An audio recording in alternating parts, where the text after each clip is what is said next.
Hello guys, कैसे हो सब। मेरा नाम निधि है and welcome to this channel. आज हम इंडियन इको का चैप्टर 2 पार्ट 2 वीडियो करेंगे। पार्ट 1 का लिंक मैंने ऑलरेडी डिस्क्रिप्शन में डाल दिया है एंड मैंने नोट्स का लिंक भी डाला है, तो वहां से डाउनलोड करके आप इजीली देख के सुन लेना नोट्स को वीडियो के साथ एंड 2-3 बार सुनोगे तो याद हो जाएगा। एंड अगर आप चैनल पे नए हो तो प्लीज सब्सक्राइब कर देना। अब हम शुरू करते हैं।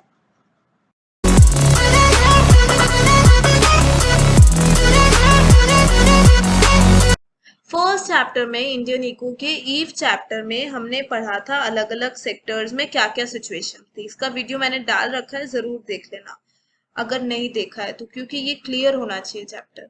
तो यहाँ पे जो एग्रीकल्चर है, इंडस्ट्री है हमारा, और क्या क्या सेक्टर से बताओ। डेमोग्राफिक हो गया, ऑक्यूपेशनल हो गया, इंफ्रास्ट्रक्चर हो गया एंड फॉरेन। इन 6 सेक्टर्स में इंडिया की जो सिचुएशंस थी वो सही नहीं थी। अब हमने पढ़ा था ये 1947 ईव पे। अब हम पढ़ रहे हैं 1950 से लेके 1990 में इंडिया में क्या क्या हुआ। तो हम यहाँ पे पहला तो ये है एग्रीकल्चर, एग्रीकल्चर की स्टडी करेंगे। दूसरा इंडस्ट्री में क्या क्या हुआ और तीसरा फॉरेन ट्रेड में क्या क्या हुआ। तो एग्रीकल्चर आ गई, फॉरेन ट्रेड आ गई और इंडस्ट्री आ गई। ये क्लियर हो गई बात। इन तीनों को ही लेंगे बस। जो यहाँ पे 1, 2, 3 है, इन तीनों सेक्टर की स्टडी करेंगे इस चैप्टर में कि 40 साल के अंदर, 40 साल में एग्रीकल्चर में क्या हुआ, कैसे सही करने की कोशिश करी। जो खराबी थी, जमींदारी सिस्टम, इरिगेशन फैसिलिटी नहीं थी, फर्टिलाइजर्स नहीं थे, उनको कैसे सही करने की कोशिश करी, क्या किया, सक्सेसफुल हुए नहीं हुए, ये सब। देन इंडस्ट्री में क्या क्या किया। इंडस्ट्री में भी ब्रिटिशर्स के कंट्रोल में था सब, हैंडीक्राफ्ट वगैरह उन्होंने बंद ही कर दिया था और उनके ऊपर डिपेंड थे हम। तो इंडस्ट्री में हमने क्या क्या किया, और फॉरेन में भी हम उनको सप्लाई करते थे रॉ मटेरियल। तो फॉरेन में भी हमने क्या क्या चेंजेस किया और इम्प्रूव हुए या क्या कमी रही, ये सब पढ़ेंगे, ठीक है। तो हमने जब स्टार्ट किया चैप्टर पार्ट 1 में, हमने क्या डिस्कस किया था कि इकोनॉमिक सिस्टम हमने चूज किया मिक्स्ड। मिक्स्ड के बाद हमने क्या चूज किया था टॉपिक, इकोनॉमिक प्लानिंग। अब प्लानिंग करी 5 साल की। 5 साल की जो देश की प्लानिंग होगी कि कैसे देश को चलाना है, उसके कुछ गोल्स हमें याद रखने हैं प्लानिंग के। पहला है growth, modernisation, self sufficient and equity and full employment. ये सारे गोल्स ध्यान में रखते हुए प्लानिंग करो और देश को चलाओ। तो देश को जब चला रहे हैं हम, यानी कि इन सेक्टर्स को, तो हम ये सब ध्यान रखेंगे और फिर हम स्टडी करते हैं क्या क्या हुआ। तो अब ध्यान से सुनो। एग्रीकल्चर जो था वो इंडिया का बैकबोन था, ठीक है। बहुत सारे लोग एग्रीकल्चर पे डिपेंड है, इनडायरेक्टली या डायरेक्टली, ऑब्वियसली। तो agriculture is the backbone of Indian economy. Agriculture refers to all those processes which are related to production of food crops, rice, wheat, jowar and non food crops, है ना। अब agriculture को सही करने के लिए क्या किया गवर्नमेंट ने। जो जमींदारी सिस्टम की परेशानी हम झेल रहे थे, उसमें क्या हुआ, अबॉलिश करने की कोशिश करे इंटरमीडियरी, पहली चीज, जिसको बोल दिया लैंड रिफॉर्म। अब यहाँ पे जो रिफॉर्म है, जो पॉलिसीज है, उसको 3 में बांट दिया। पहला आ गया लैंड रिफॉर्म, दूसरा आ गया टेक्निकल और तीसरा हो गया अदर रिफॉर्म। अब पहले चैप्टर की प्रॉब्लम क्या क्या थी ईव में, एग्रीकल्चर में। पहली चीज जमींदारी सिस्टम था, उसको हमने यहाँ से ही करने की कोशिश करी, ठीक है। दूसरी चीज थी इरिगेशन, तो इरिगेशन को फैसिलिटी अदर में आई।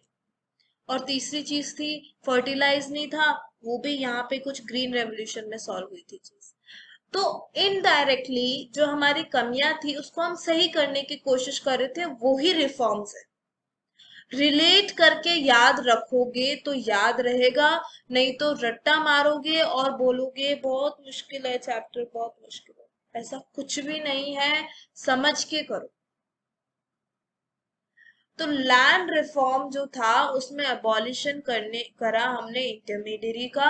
अब इंडिया में ये चीज तो है कि अबॉलिशन करने की कोशिश करी थी बट सक्सेसफुल नहीं हुए। लैंड सीलिंग करा, सक्सेसफुल नहीं। ग्रीन रेवोल्यूशन में सक्सेसफुल हुए बट कुछ कमियां रह गई, वो सब डिस्कस करेंगे। तो यहाँ पे रिफॉर्म्स क्लियर है, 3 रिफॉर्म आए, लैंड, टेक्निकल, अदर। टेक्निकल को ग्रीन रेवोल्यूशन भी बोला है, लैंड को इंस्टीट्यूशनल भी बोला है। क्वेश्चन आ सकता है, वेरी वेरी इंपॉर्टेंट टॉपिक। तो लैंड रिफॉर्म में क्या किया हमने? हमने करा अबॉलिशन इंटरमीडियरी का। क्या होता है ये ध्यान से सुनो, कि जो बीच के लोग हैं, इंटरमीडियरी हो गई, उनको हम हटा के फार्मर को ही लैंड देना चाहते थे। ठीक है, तो equity in agriculture called for land reform. Equity वाला, कि इक्विटी में क्या था, इनकम बराबर हो सबकी, इसलिए हमने लैंड रिफॉर्म लेके आए, उस प्लान को याद रखते हुए, कि उस गोल को याद रखते हुए इक्विटी के, है ना। तो after independence steps were taken to abolish intermediary, ताकि फार्मर लैंड का ओनर बने। बट प्रॉब्लम आई इंटरमीडियरी। पहली प्रॉब्लम इंपॉर्टेंट है, कि जो इंटरमीडियरीज मतलब जो लैंड ओनर्स थे, जो जमींदार थे, बड़े बड़े लैंड ओनर्स, उन्होंने कहा हम ही फार्मर है इस लैंड के, और हम खुद ही खेती करते हैं। आप कुछ कर भी नहीं सकते, प्रूफ भी नहीं है कुछ, क्या करेंगे, है ना। गवर्नमेंट भी कुछ नहीं कर सकती, तो उन्होंने कहा हम ही है फार्मर। तो नहीं हो पाया सक्सेसफुल। और कुछ ना कुछ प्लानिंग में लूप होल्स मिल जाते हैं, कमियां मिल जाती है, जहां से हम इधर उधर जुगाड़ से काम निकाल लेते हैं। तो वो चीजें भी हुई, जमींदारी ने, इंटरमीडियरी ने, बड़े बड़े लैंड ओनर्स ने इस चीज का फायदा उठाया। ठीक है, तो यहाँ पे पहला पॉइंट क्या आ गया, कि क्यों नहीं हुआ, प्रॉब्लम क्या आई? The abolition of intermediaries meant that some 200 lakh tenants came into direct contact with the government. In some areas, the former zamindar continued to own large areas of land because of loopholes. Use लिया उन्होंने loopholes का। Second क्या आ गया, land owners claim to be self cultivators, claiming the ownership of the land. कुछ नहीं कर सकते। और जो पुअर फार्मर थे, जो शेयर क्रॉपर्स थे, वो लोग सक्सेसफुल नहीं हो पाए, उनको बेनिफिट नहीं मिला इसके अंदर। क्लियर है। तो यहाँ पे लैंड रिफॉर्म्स आए एग्रीकल्चर में, या फिर इंस्टीट्यूशनल बोल सकते हैं। उसमें पहला है हमारा अबॉलिशन ऑफ इंटरमीडियरी, मतलब बीच के जो इंटरमीडियरी उनको हटा के फार्मर को ओनर बनाना। उसमें हमारी प्रॉब्लम्स आई, हम सक्सेसफुल नहीं हुए, क्योंकि जो बीच के लोग थे उन्होंने कहा हम ही फार्मर है। जो जिसका बड़े बड़े लैंड ओनर्स थे, उन्होंने कहा हम ही फार्मर है, हम खुद ही यहाँ पे अनाज उगाते हैं, खेती करते हैं, तो हम कुछ नहीं कर पाए फिर गवर्नमेंट। दूसरा, जो लूप होल्स थे प्लानिंग में, उन्होंने उसका फायदा उठाया और वो निकल लिए, बच गए। ठीक है, और जो पुअरेस्ट फार्मर्स थे उनको बेनिफिट नहीं मिला। ये तीनों पॉइंट इसमें लिख सकते हो। नेक्स्ट है लैंड सीलिंग। लैंड रिफॉर्म के अंदर ही दो है, abolition of intermediary and land ceiling. Land ceiling मतलब इंपॉर्टेंट 1 नंबर क्वेश्चन पिछले साल आया है, किसी ना किसी सेट में ये क्वेश्चन था 1 नंबर का। क्या होता है लैंड सीलिंग? ध्यान से सुनो, मैक्सिमम साइज ऑफ लैंड एक आदमी को दे देना, और उसको बोलना इससे ज्यादा लैंड तू नहीं ले सकता, और जो एक्स्ट्रा लैंड है वो गवर्नमेंट ले लेगी, और गवर्नमेंट गरीब फार्मर को देगी। क्लियर। पर यहाँ पे भी लोग जो है वो बोलते चालाक होते हैं, उन्होंने ये भी सक्सेसफुल नहीं होने दी। अब गवर्नमेंट क्या करे? ठीक है, तो क्यों नहीं सक्सेसफुल होने दी लोगों ने?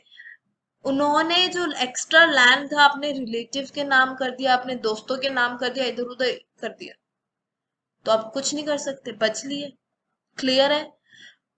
बस ये केरला और वेस्ट बंगाल में सक्सेसफुल हुई थी। तो ये क्वेश्चन आ सकता है, व्हाट इज लैंड सीलिंग, और वो कौन सी स्टेट में सक्सेसफुल हुई थी, क्योंकि वहां पे वहां की जो गवर्नमेंट थी वो कमिटेड थी इस काम के लिए, इसलिए वहां पे हम सक्सेसफुल हो गए थे।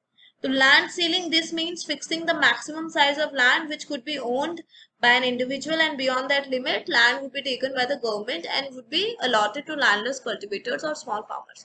अब प्रॉब्लम क्या आई? यहाँ पे भी प्रॉब्लम तो आएगी।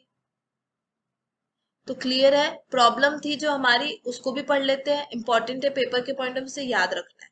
The big landlords challenge the legislation, और कोर्ट्स में डिले हो गया बहुत काम, और उस चक्कर में रिलेटिव्स और एस्केप कर गए, रिलेटिव्स के नाम शिफ्ट कर दिया, इधर उधर डिले के चक्कर में रजिस्ट्रेशन जो कागजात होते हैं ना प्रॉपर्टी के, उसके डिले के चक्कर में रिलेटिव्स के नाम करके बच गए लोग, निकल लिए आगे, और जो लूप होल्स थे उसका फायदा उठाया था, है ना। The legislation also had a lot of loopholes which were exploited by big landlords to retain land. Easy है ना। आगे है सक्सेसफुल कहाँ हुए थे, केरला एंड वेस्ट बंगाल में, क्योंकि वहां की गवर्नमेंट कमिटेड थी। आई होप इतना सब क्लियर हो गया होगा। अब एग्रीकल्चर में नेक्स्ट रिफॉर्म है टेक्निकल रिफॉर्म, उसी को हमने बोल दिया ग्रीन रेवोल्यूशन।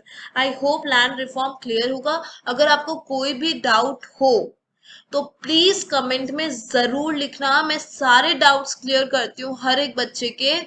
आगे अब हमारा टेक्निकल रिफॉर्म या ग्रीन रेवोल्यूशन इंपॉर्टेंट है, बहुत बहुत इंपॉर्टेंट। किसी भी प्री बोर्ड किसी भी टेस्ट में कभी भी आ सकता है। तो जब पहला रिफॉर्म हो गया, अब सेकंड रिफॉर्म आया टेक्निकल। तो टेक्निकल रिफॉर्म ग्रीन रेवोल्यूशन क्या होता है, ध्यान से सुनो। हमारे को प्रॉब्लम तो थी इरिगेशन वगैरह की, ईव में हमने पढ़ा था, बड़ी और सारी भी दिक्कतें थी। तो ग्रीन रेवोल्यूशन क्या करा, ग्रीन रेवोल्यूशन में HYV सीड्स आए, that is high yielding variety seeds. In seeds की वजह से खेती अच्छी होती है, अनाज जो है वो ज्यादा उगता है। इसीलिए ये बहुत इंपॉर्टेंट है, इसलिए इसका नाम दे दिया ग्रीन रेवोल्यूशन। अनाज अच्छा उगने लग गया इंडिया में, इसीलिए। अब यह आया कब था, वेरी इंपॉर्टेंट, अर्ली 1960s कहीं लिखा हुआ है, और 1966 भी याद रख सकते हो। एग्जैक्ट ईयर आ गया अगर क्वेश्चन में तो 1966 कर देना, नहीं तो अर्ली 1960s याद रखो।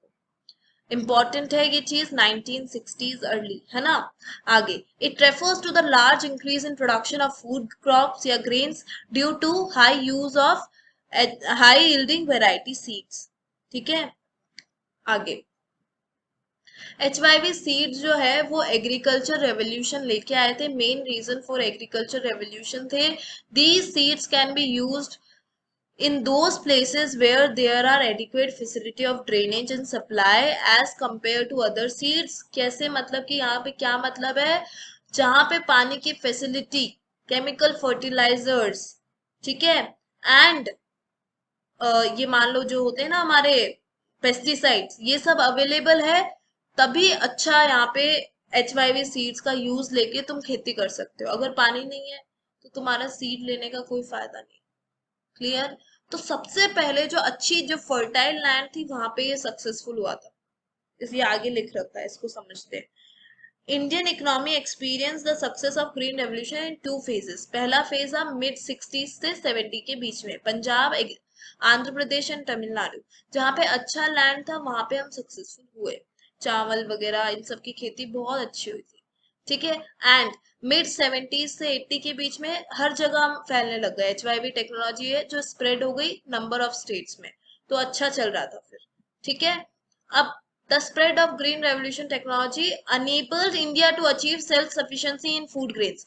ये क्वेश्चन आया हुआ है कि क्या चीज की वजह से अनाज में हम सेल्फ सफिशिएंट हुए थे। यही इसका सबसे बड़ा बेनिफिट है कि एटलीस्ट अनाज के अंदर तो इंडिया सेल्फ सफिशिएंट हो गया था ग्रीन रेवोल्यूशन में। जो पहला था लैंड रिफॉर्म, उसमें तो सक्सेसफुल नहीं हुए।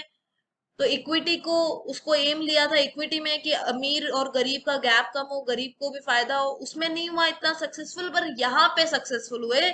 यहाँ पे हम बने सेल्फ सफिशिएंट अनाज के अंदर। ये क्लियर है बात, ये वेरी इंपॉर्टेंट पॉइंट। तो जो गोल्स ऑफ प्लानिंग को ध्यान में रखते हुए पॉलिसीज बनी और रिफॉर्म्स बने, ये चीज समझना। रिलेट कर पा रहे हो ना। आगे, अचीवमेंट्स क्या हुई, अचीवमेंट्स में ये लिखा है इंडिया सेल्फ सफिशिएंट बना फूड ग्रेन्स में, अमेरिका वगैरह से जो लेता था उन सब से खत्म हो गया लेना, हम खुद ही बना रहे हैं अब हमारा अनाज, हमको जरूरत नहीं है। आगे, और क्या चीज हुई यहाँ पे, और चीज हुई, ध्यान से सुनो, attaining marketable surplus. Marketable surplus refers to that part of agriculture produce that can be sold in the market by farmers after meeting their own consumption requirement।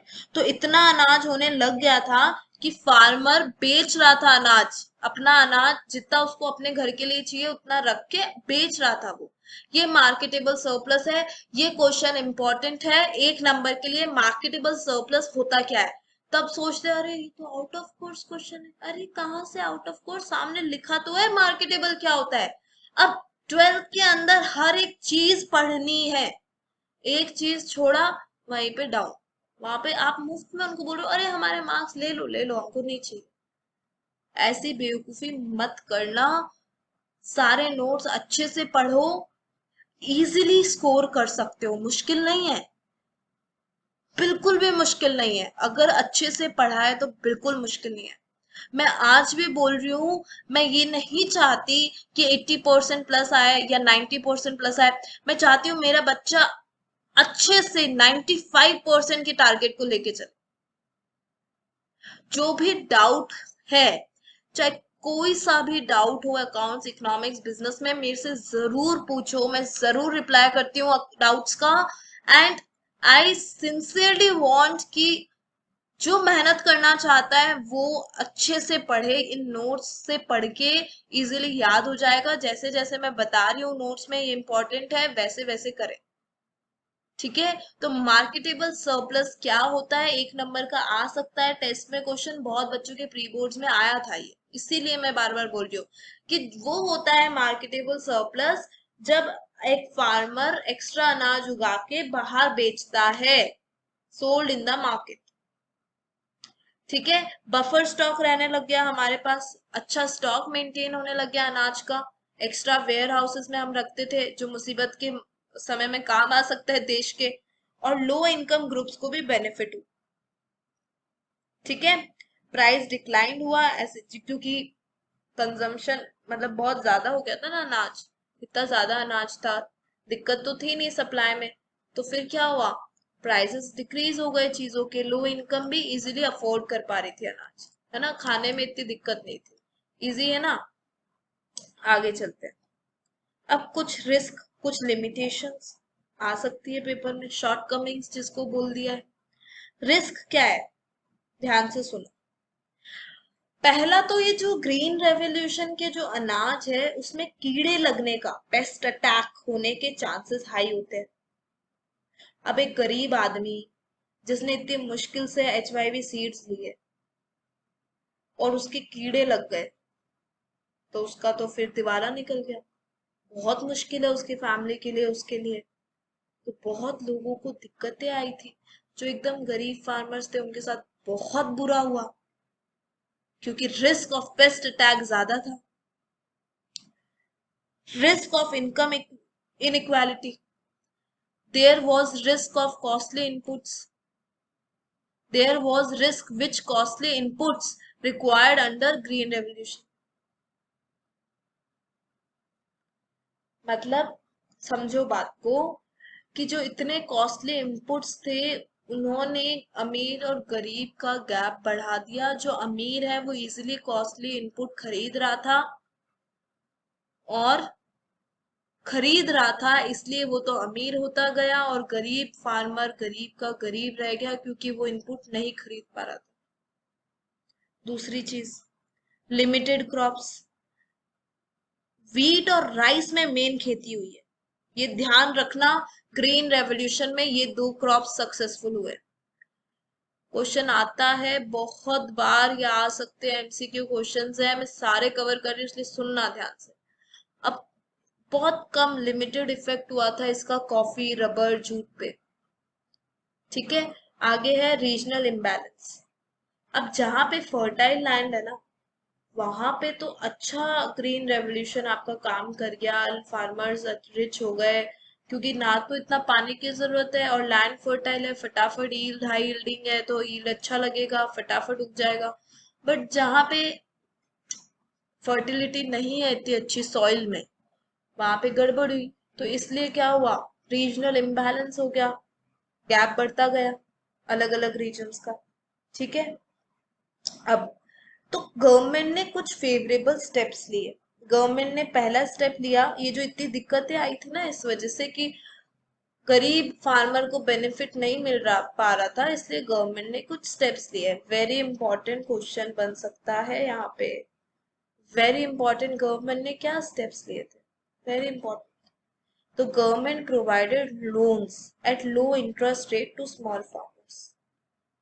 Small farmers को अगर पैसे खरीद, अगर सीड्स नहीं खरीद पा रहा, वो हाई यील्डिंग सीड्स नहीं खरीद पा रहा, तो कोई बात नहीं, उस वो लोन ले सकता है, लो इंटरेस्ट पे उसे लोन मिलेगा।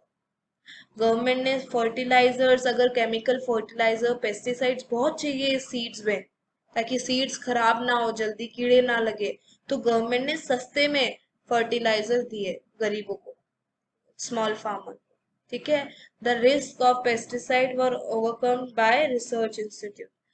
और बहुत सारे इंस्टीट्यूट्स, मतलब रिसर्च इंस्टीट्यूट फार्मर्स को नॉलेज देने के लिए गवर्नमेंट ने प्रोवाइड करे, ताकि गरीब फार्मर को यूज करना आए कि कैसे कैसे क्या चीजें, कौन से सीड्स कैसे यूज करने हैं। तो रिसर्च इंस्टीट्यूट भी बहुत खोले गवर्नमेंट ने ताकि फार्मर्स को हेल्प हो।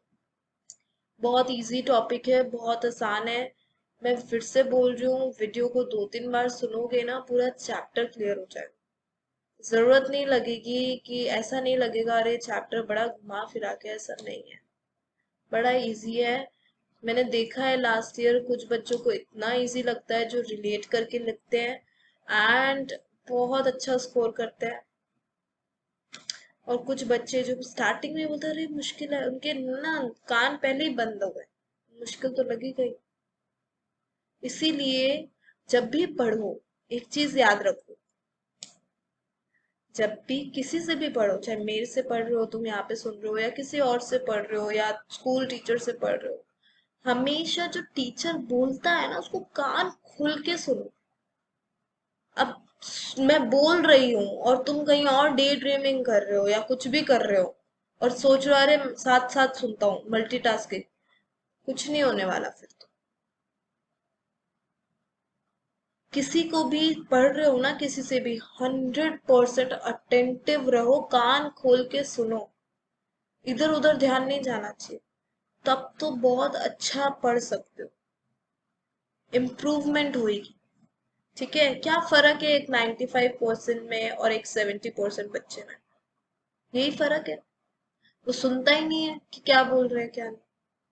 95 वाले को पता है, वो सुनता है। हमेशा 100% कान खोल के सुन। अब मैंने जो भी समझाया, विल नॉट बिलीव, ये सेकेंड वीडियो है इस टॉपिक का। पहला वीडियो मैं बना चुकी हूँ और अभी रात के बज रहे 1, और मैंने रात को 11 बजे ही बना लिया था, बट पता नहीं मैंने लैपटॉप फिर खोला अपलोड करने के लिए तो वीडियो सेव ही नहीं हुई। मैं सेव रख करना भूल गई शायद, क्लिक करना। एंड ये सेकेंड वीडियो बना रही हूँ मैं फिर से सेम चीज का, जस्ट बिकॉज कि जो वीडियो देख रहा है, जो इंडियन इको में मेरे को कमेंट्स कर रहे हैं बच्चे कि मैम बहुत अच्छा लगा, प्लीज अपलोड मोर, नोट्स के साथ बनाओ, उन बच्चों के लिए मैं फिर से बना रही हूँ कि नहीं वो देख रहे होंगे, उनको चाहिए। इसीलिए कोई भी डाउट हो जरूर पूछना। इस टाइम पे, कोरोना के टाइम पे, अगर मैं थोड़ी सी भी हेल्प कर पा रही हूँ तो मैं बहुत लकी हूँ कि हाँ किसी भी वे में मैं कर पा रही हूँ, इसीलिए मैं बोल रही हूँ। ठीक है। अब आगे चलते, बहुत बातें हो गई है ना, आगे चलते। General reforms. अब पहला दूसरी कैटेगरी हो गई रिफॉर्म्स की, that is land and technical. अब कुछ आ गए अदर रिफॉर्म्स, इधर उधर के, थोड़ा साइड साइड के इधर उधर से पढ़ लेते हैं। हाँ। जनरल रिफॉर्म्स में पहली चीज, जो ईव के चैप्टर में जो हमें क्या कमी थी बताओ? पहला तो जमींदारी, वो ऊपर कवर हो गया। दूसरा क्या था? इरिगेशन सही नहीं था, है ना? तो इरिगेशन फैसिलिटी, इन्वेस्टमेंट्स नहीं करी गवर्नमेंट ने, कुछ इम्प्रूवमेंट नहीं करी थी एग्रीकल्चर में, तो यहाँ पे उसी का बेटर पॉइंट आ गया कि गवर्नमेंट ने क्रेडिट फैसिलिटी प्रोवाइड करी फार्मर्स को, गवर्नमेंट ने इरिगेशन फैसिलिटी करी, 50% जगह पे पानी पहुंच रहा था।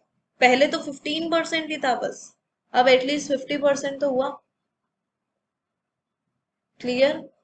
Organising marketing system, organise marketing system, government ने सेट किया, कमिटी सेट करी मार्केट में कि फार्मर्स को बोल दिया सब मिलके एक प्राइस रखो, इनडायरेक्ट, सस्ता ना हो प्राइस। कोई सस्ते में बेच रहा है ज्यादा अनाज के चक्कर में, गवर्नमेंट ने कहा अरे फिक्स रखो ना प्राइस, अपनी एक यूनिटी बना के रखो, कॉपरेट करो सारे लोग, एक कमिटी बना लो अपनी, which govern these markets to help farmers to get remunerative price of their produce. कि फिर सस्ता करते ही नहीं है, ये तो मिनिमम है जिसपे सबको बेचना है, ऐसे करके समझ लो इस पॉइंट को। And minimum support price government ने उस टाइम निकाला था कि फार्मर्स को मिनिमम कुछ प्राइस तो होगा ही जो अनाज पे मिलेगा। ठीक है, अगर वो मिनिमम पे नहीं बेच पा रहा तो गवर्नमेंट उससे खरीद लेगी, कोई दिक्कत नहीं है, पर वो सस्ते में ना बेचे, ऐसा कुछ था। ठीक है, तो पहले दो पॉइंट यहाँ पे बहुत इंपॉर्टेंट है एक्स्ट्रा में, ये एक्स्ट्रा पॉइंट्स है, ये रैंकर्स पॉइंट्स होते हैं जो मैं एक्स्ट्रा करवाती हूँ कि तुम्हें याद रहे कि कुछ इधर उधर से आए तो तुम जवाब दे पाओ। ठीक है, कुछ बुक्स में तो ये है भी नहीं, इसीलिए ये एक्स्ट्रा चीजें याद रखना। ठीक है, जनरल रिफॉर्म्स बस यहीं तक है ये एग्रीकल्चर। अब हम नेक्स्ट वीडियो में मिलेंगे इंडस्ट्री के साथ। तो इस चैप्टर का एग्रीकल्चर क्लियर है, इस पूरे वीडियो से अगर आप देखोगे तो इस पूरे वीडियो में एग्रीकल्चर जरूर क्लियर हो जाएगा, 2-3 बार सुनना। ठीक है, तो गाइस वीडियो पूरा अगर आपने देख लिया है तो आपको एग्रीकल्चर तो पक्का समझ आ गया होगा। अब यहाँ पे जनरली यही टॉपिक है जो बच्चों को इस चैप्टर में मुश्किल लगता है, पूरा एग्रीकल्चर सेक्टर। इस वीडियो को 2-3 बार सुनना, आपको जरूर याद हो जाएगा, बिल्कुल जरूरत नहीं पड़ेगी किसी और चीज की। तो अब यहाँ पे एक चीज जरूर याद रखना, नोट्स मैंने नीचे डाले हैं, नोट्स के साथ पढ़ना। ठीक है, कोई भी डाउट हो तो मेरे से फिर से पूछ लेना। and do subscribe and like this video। अब हम नेक्स्ट वीडियो में मिलेंगे, बाय बाय।